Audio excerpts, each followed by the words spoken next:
done. That's where it is. I gotta imagine you're pretty tickled that the lineup you threw out there got the result you got tonight. I'm thrilled, absolutely thrilled. I'm so proud of so many guys and their contributions tonight and throughout the season. It's unbelievable in my opinion. Can't say enough about these guys.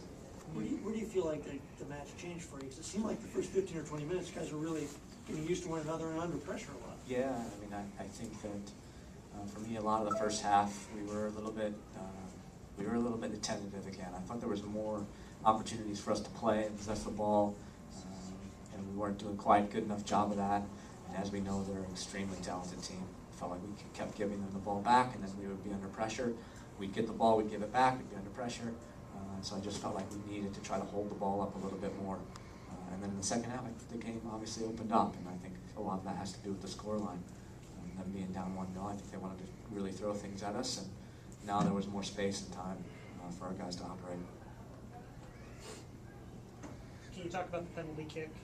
What happened, the decision to have Pablo shoot it? The penalty kick, to be honest, it was a bit far away from me to see. I think Campos is the one that got dragged down. He made an unbelievable play. He touched the ball on this side of the defender, and he got the ball on that side of the defender, so I'm really pleased with his play inside the box. Picked up the foul, and then, as often the case with a striker who feels like he's made the play, he takes the penalty. We don't, as a coaching staff, ever delineate or point somebody out and say, you're the penalty kick taker for our team in this game or that game. It's a decision that I think is best made on the field. It was obvious that I think Will Johnson and both Andy Williams and Will Johnson both went to him and talked to him about it. And so fair enough, they have a discussion about who takes it, and Pablo's decided he wants to, and the rest of them have let him. So again, family decisions, team decisions, so I'm fine with it. Thoughts on Paulo? All he does is score for you in this Champions League, it seems like. Really, really good. And not just the goals that he scored, but just a lot of the play he's had in the second half, and dangerous opportunities where he's running the ball at defenders and getting them on their back feet. And it was important for us that he did that because it allowed us a little bit of a chance to breathe defensively as well. Can you tell about the performance of the young guys like Colin Warner? I mean, he's like the unsung hero. He did always. And what can you tell us about it? Again, I mean, I just can't say enough about the contributions of the players that come in, and they have for the last 6 weeks. All of them, when they've been called upon in some extremely important games, this one, the home game against Colorado, all of them have stepped up big time. There's a lot of unsung heroes there. You know, Luis Gil, this is his first meaningful match for Real Salt Lake in front of a packed house. That was a away match. You know, for all intents and purposes, it was an away match. And I thought he performed extremely well for 45 minutes. And so, you know, Colin Warner, Luis Gil, Sean McKenzie had an outstanding night tonight.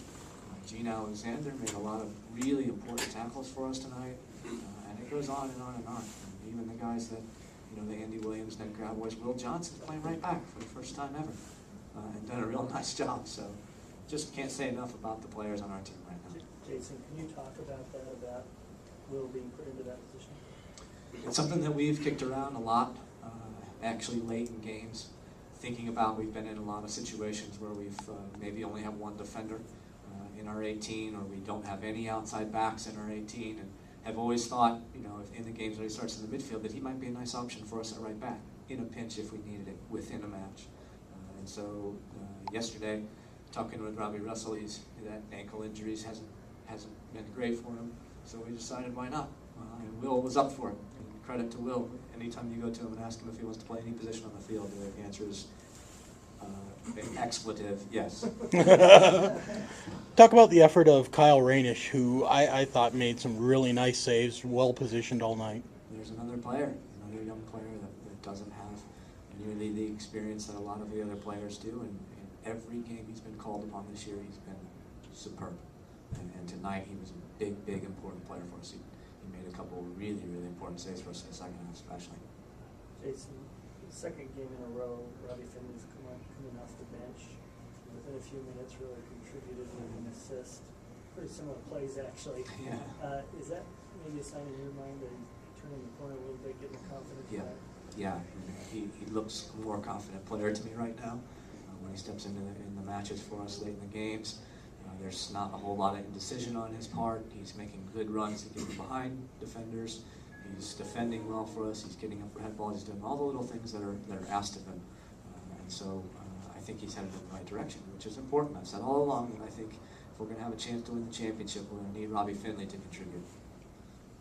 Jason, I know you talked about a lot coming in this tournament. You guys really wanted to make a statement in the region, not just in MLS. Do you think winning the group kind of validates the direction this club is headed regionally? It's a step in the right direction, but we won't stop it here. We hopefully will not say we won the group and that'll be enough, because for me it won't be. We need to make strides to get further in the tournament come spring. Will you have a greater home field advantage in February if it is snowing here? Could be. Could be. Absolutely. Jason, talk about the injuries in the team right now. How about Alvaro and Winger? Yeah, Chris is.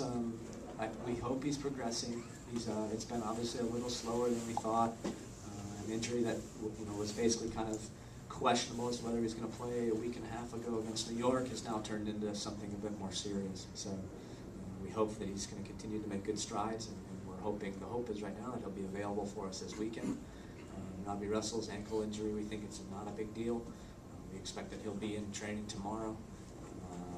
Sabo he's been having some little problems with his knee for a long time now, about a month. And so it's really been a case of trying to limit his training in any matches that we don't deem absolutely necessary. Like tonight, we won't play him, but we think that he's going to be okay for the rest of the season as long as we're mindful of trying to take care of it when we can. Nelson Gonzalez, you'll notice if you go in the locker room, is now wearing a boot. So he has a problem with his foot, a possible stress fracture in his foot. So we do have our share of injuries at the moment, but the guys keep proving us correct that we've got a very, very deep team. Jason, any thoughts on Saturday and going to Colorado, knowing that if you win, you put the pressure back on LA? Obviously, the rivalry, playing a less than 100% lineup here. Is this a match we're going to go out, keep the Rocky Mountain Cup, and prove to everybody exactly what we're about? Yeah, no doubt. We're going there with the intention of doing our absolute best to win the game. Coach, any comment on the atmosphere tonight? You mentioned earlier that it was kind of like an away game. Did that impact the players at all? I think so. I think that it was correctly observed that we struggled a little bit in the first part of the match, and we're really under a lot of pressure. And I think a lot of that does come down to the crowd. And I know the players can be a very frustrating situation for them to be in our own stadium and feel like we're playing away. It was a frustrating situation for me as well. But hopefully throughout the 90 minutes, there were a lot of people that were wearing blue shirts that I hope are going home with red ones now.